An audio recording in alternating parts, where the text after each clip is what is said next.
Salut YouTube, c'est Maxime. Tu regardes la deuxième partie du podcast Interséance où nous réfléchissons autour d'une problématique auquel le film nous confronte. Cette émission est créée par l'association Pratea, une association qui écrit, réalise et parle de cinéma. Donc si vous voulez suivre ce podcast ainsi que tous nos autres projets, suivez-nous sur Instagram asso-Pratea, également disponible sur les plateformes Spotify, Apple Podcast, Google Podcast, Radio Public et Stitcher. Merci et bon épisode à tous. Ah, Hollywood, une terre d'espoir et d'opportunités pour tous ceux qui veulent se lancer dans le cinéma, qu'ils soient jeunes ou pas jeunes, américains ou pas américains. Hollywood semble donner sa chance à tout le monde. Créateur de véritables stars et le plus grand vecteur de la culture américaine et son soft power, Hollywood se présente comme l'une des industries les plus redoutables. Mais comme beaucoup d'industries, elle possède son côté obscur. Effectivement, une fois lancée, après avoir bataillé pour votre succès, Hollywood ne semble plus vouloir vous faire de cadeaux, vous balayant d'un revers de la main après un mauvais choix, ou vous plongeant dans un milieu où certains détenteurs de pouvoir pourront décider du futur de votre carrière. Nombreux acteurs et actrices en ont fait les frais. Peu ont réussi à s'en remettre, mais dernièrement, certains sont revenus d'entre les morts, remportant même une statuette. Alors messieurs, dames, j'aimerais vous demander, y a-t-il un retour à Hollywood qui vous a marqué ? Mais avant, j'aimerais vous demander à chacun d'entre vous, y a-t-il un acteur ou une actrice que vous espérez voir revenir sur le devant de la scène ? Moi, je vais partir avec le mien. Ça va être très court, mais j'aimerais revoir Jackie Chan. Je crois qu'il n'a pas vraiment arrêté de faire du cinéma, mais pas complètement, mais j'aimerais bien le revoir un peu vraiment dans ce qu'il faisait. Et il me semble, est-ce que je dis une connerie ? Je n'ai même pas pris le temps de vérifier, mais il pouvait potentiellement jouer le rôle de Ki-Hu Kwan, je crois, dans Everything Everywhere All at Once.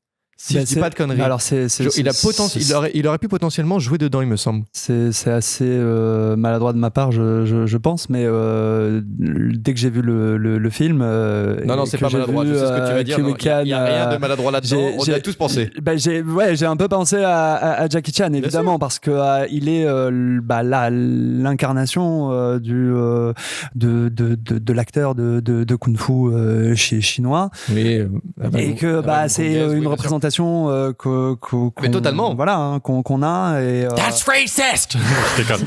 Non, mais j'ai pas envie de tomber dans ce genre d'écueil. Avec ça, le genre se prête parfaitement à ce qu'on a pu voir de Jackie Chan et il y a aucun souci avec ça. Et c'est un rôle parfait. Peut-être, j'espère que je dis pas une connerie, mais il me semble qu'il était peut-être dans la discussion pour avoir ce rôle et ça aurait eu tellement de sens. Mais je suis très content pour Ki-Hu Kwan quand même parce qu'il fait une super performance. Mais ça fait très longtemps qu'on n'a pas vu Jackie Chan au cinéma. C'est un acteur du moins américain, je j'adore. pense. Ouais. Oui, alors j'essaie de retrouver sa filmographie à Jackie Chan pour voir un petit peu ses derniers films. Je n'arrive pas. Mais sinon, c'est pas grave. On passe au prochain. Oui, écoutons, passons au prochain.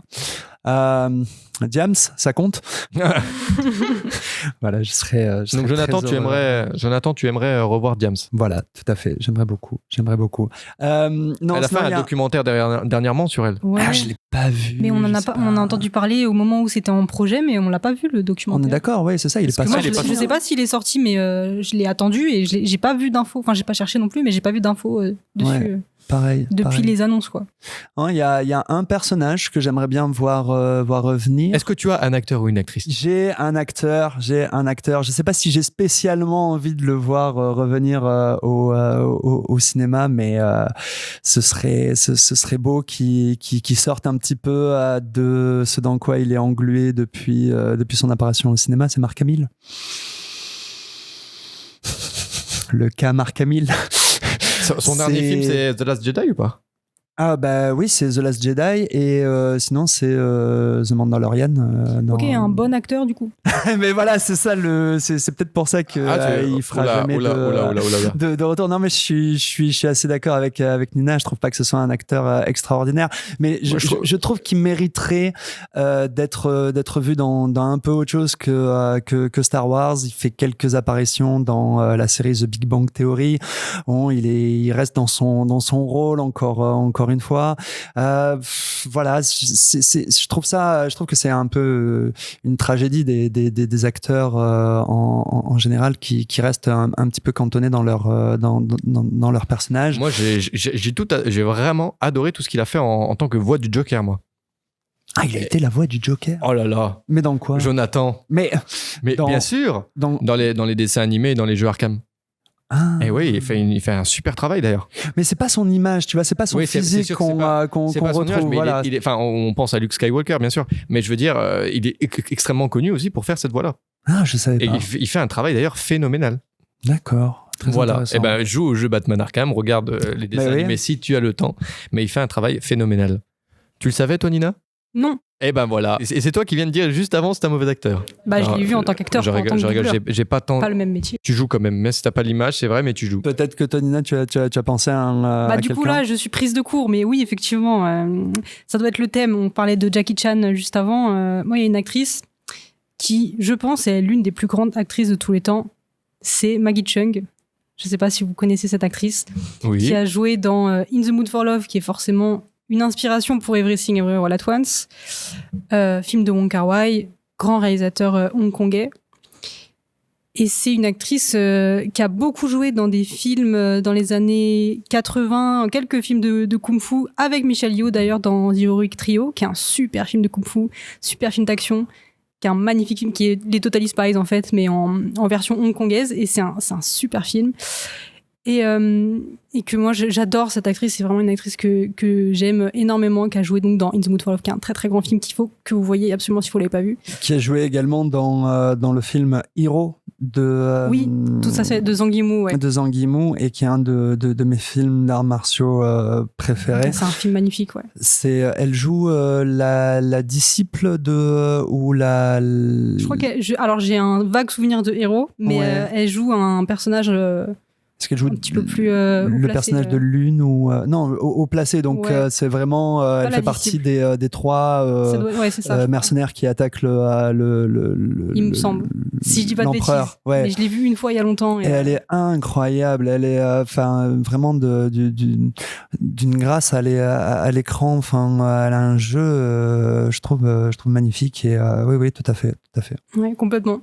C'est une immense actrice, et elle a joué dans quelques films français aussi, dans Irma Vep d'Olivia Assayas à l'époque où ils étaient mariés, et elle a joué dans Clean aussi de Assayas, et pareil, dans Irma Vep elle est exceptionnelle, elle est exceptionnelle dans tout. De toute façon je perds objectivité quand je parle de Maggie Cheung, mais je crois que ça fait du coup un moment qu'on l'a pas vue au cinéma. Elle a dû jouer dans le dernier Wong Kar-wai, mais qui est sorti assez discrètement il y a peut-être 2-3 ans. Mais en tout cas en France. Alors elle a eu une scène coupée dans Inglourious Basterds. Ah ouais, en 2009. Ouais. Tu m'apprends un truc de fou. Elle a été, elle a été coupée, scène coupée. Comment ose-t-on couper Maggie Cheung ? Ouais. Son dernier film, donc 2010, qui est certainement pas sorti. En 2009, quoi, récemment. Ouais, c'est ça. 2009, Inglourious Basterds, et du coup dernière apparition en 2004 dans 2046 de Wong Kar-wai. Super film d'ailleurs, 2046. Très très bon film. Je sais pas si tu l'as vu, mais Olivier, mais il faudrait peut-être que tu le vois. Au niveau de persona, de romancier, d'imagination, c'est. Est-ce que c'est non, c'est pas le prix par le roman de Murakami. C'est pas impossible. Parce que le Murakami, il a pas un bouquin qui s'appelle 2046. Ça m'étonnerait pas, hein. Que ça soit tiré de Murakami. C'est pas de 2046. ok. C'est ça l'affiche. Ouais, bien sûr. C'est un personnage qui écrit un roman de science-fiction. Il y a des moments où on a des visions de ce qu'il écrit, des visions un petit peu animées. C'est quelque chose de pas tout à fait, assez surréaliste, dans un univers un peu cyberpunk, un peu futuriste, tout ça. Je vais absolument regarder. Merci pour la recommandation. Énorme. De toute façon, Wong Kar-wai a des mains qui touchent. Wong Kar-wai, tout ce qui touche, c'est de l'or. Donc, excusez-moi, je suis tellement fatigué, j'ai oublié, mais est-ce que c'est lui qui a fait Millennium Mambo? Non, ça, c'est taïwanais, je crois. Oui, ça, c'est Xiu Chao Chen ou Xiu... Alors, soit c'est Tsai Ming-liang, non. Soit c'est Hao Xiao-shen. Je sais pas si je le dis bien. Ça, c'est... T'as l'air de bien le dire, en tout cas. Hao Xiao-shen. Ouais, je pense que c'est celui-là. Je vais regarder. J'étais sûr que ça commençait par des T. Je me trompe peut-être. C'est Hao Xiao-shen. Ouais. Voilà. Très beau film aussi, Millennium Mambo. Oh yeah. Incroyable premier putain de plan. Bref. Eh ben, on va passer maintenant à la question principale. Comment faire un retour à Hollywood? Nina, j'ai cependant noté, vous voulez nous parler de Winona Ryder. Oui, parce que ça résonne aussi avec Brendan Fraser. Et parce que j'ai l'impression qu'Aronofsky, il aime bien rappeler des acteurs un petit peu déchus comme Brendan Fraser, comme Mickey Rourke dans The Wrestler. Absolument, oui. Et Winona Ryder, elle a eu quelques petites complications dans sa carrière. Elle a eu des problèmes de kleptomanie. Elle a fait un petit peu de prison oui, absolument. pendant un moment dans les années 90, il me semble. Donc après une carrière vraiment prolifique dans des films comme Une vie volée, comme les films de Tim Burton, Beetlejuice, Édouard Main d'argent, etc. Donc des grands films. Et donc après quelques soucis, j'ai cru comprendre qu'elle a mis une sorte de pause à sa carrière parce que l'âge, encore une fois, parce qu'elle s'est dit qu'elle commençait aussi à vieillir et que peut-être que le cinéma n'était plus pour elle. Et c'est pour ça que ça me fait rire, entre guillemets, parce que dans Black Swan, elle revient et elle joue ce rôle-là aussi. C'est une espèce, ça résonne avec sa carrière. C'est le rôle de l'ancienne reine des cygnes du Lac des Cygnes qui n'est plus la bienvenue parce que justement, elle est trop vieille et que maintenant, il faut laisser la place à la jeune Nathalie Portman, qui n'est d'ailleurs pas si jeune que ça au moment du tournage, hein. Mais j'ai trouvé ça intéressant parce que ça résonne vraiment avec Brendan Fraser et avec Mickey Rourke, et je crois qu'Aronofsky oui, absolument. Ce genre de contrat avec des acteurs. Et après, Winona Ryder, je crois qu'elle n'a pas joué dans énormément de choses jusqu'à Stranger Things, il me semble. Donc elle a eu plusieurs retours à l'écran. Mais c'est intéressant de voir comment Aronofsky fonctionne avec ce genre d'acteur. Toi, Olivier, tu voulais nous parler d'un réalisateur, et non pas d'un acteur ou d'une actrice, mais d'un réalisateur en particulier qui a fait un retour, il y a de ça... bientôt 8 ans, 7-8 ans, qui avait fait un retour à cette époque. 7 ans, c'était en 2016. Et c'est un retour qui est extrêmement impressionnant et aberrant. C'est complètement étrange que ce gars a pu revenir dû à son scandale, qui était vraiment particulier, et la manière dont il est revenu. Est-ce qu'on peut dévoiler son nom? Il s'appelle Mel Gibson. Donc Mel Gibson, en 2004, il a fait La Passion du Christ, qui a eu un succès phénoménal. Ça a eu 600 millions. Mais néanmoins, ceci a été un film extrêmement controversé, où déjà les gens ont commencé à vouloir prendre des distances avec lui. Ensuite, Mel Gibson a dit quelque chose il est tombé dans l'antisémitisme et il a dit que les Juifs ont commencé toutes les guerres. Et donc, il a été blacklisté. Et il est revenu avec Hacksaw Ridge. Et normalement, on imaginerait que si tu veux faire un retour lorsque tu es blacklisté, il faut sucer un peu de bite. Il faut tout d'un coup faire un peu le docile, il faut être un peu le soumis et dire, bon, maintenant, je suis un bon petit garçon, je vais plus être politiquement incorrect, etc. Mais lui, il a fait Hacksaw Ridge, qui est un film extrêmement patriote, un film pro-américain. Les cahiers du cinéma l'ont excorié. Est-ce qu'on peut dire ça en français? Excommunié? Peut-être lambast. Donc critiqué extrêmement fortement en disant que c'était, c'est une citation verbatim, que c'était rah, rah, rah for America, ils ont dit. Et il a fait ça en 2016. 2016, c'est l'année où Trump a été élu président. Et ainsi, tout ce qui avait de patriotisme, de nationalisme, est devenu extrêmement mal vu. Par exemple, Lana Del Rey, qui avant avait un esthétique complètement d'Americana, a dû changer cela. Je trouve que c'est dommage, même si après elle a fait son meilleur album. Le nom du film, c'est Hacksaw Ridge. Et en français, Tu ne tueras point. D'accord, ok, c'est bien ça. J'étais pas. Right. Et donc là, et à Hollywood, Trump, c'est pire que Idi Amin. Les gens le détestent, les gens chaque Oscar, les gens vont le critiquer. Il y a eu même aujourd'hui, il y a Jimmy Kimmel qui a fait également une tirade. Mais tu avais la fameuse également en 2016, tu avais Meryl Streep qui était contre lui, qui a dit des choses très négatives. Et néanmoins, Mel Gibson arrive à retourner avec ça. Je n'ai aucune idée de comment est-ce qu'il a pu le faire. Mais néanmoins, Hacksaw Ridge a fait énormément d'argent. Ça a été extrêmement bien vu par le public et assez bien vu par la critique aussi. En Amérique, du coup. En Amérique. En France, même en France, c'était un succès international. D'accord. Et pour moi, ça, c'est une énigme totale. Je ne sais pas si jamais on va avoir la réponse pour cela, mais j'ai trouvé ça absolument fascinant. C'est un événement qui n'aurait pas dû arriver, c'est le Twilight Zone. Et pourtant, c'est arrivé. Et donc ça, je trouve que c'est un comeback extrêmement intéressant. Ouais. Et j'ai beaucoup aimé Tu ne tueras point. Le film en lui-même t'a beaucoup plu. Oui, c'était même... J'ai particulièrement apprécié aussi. C'est toi qui me l'as conseillé.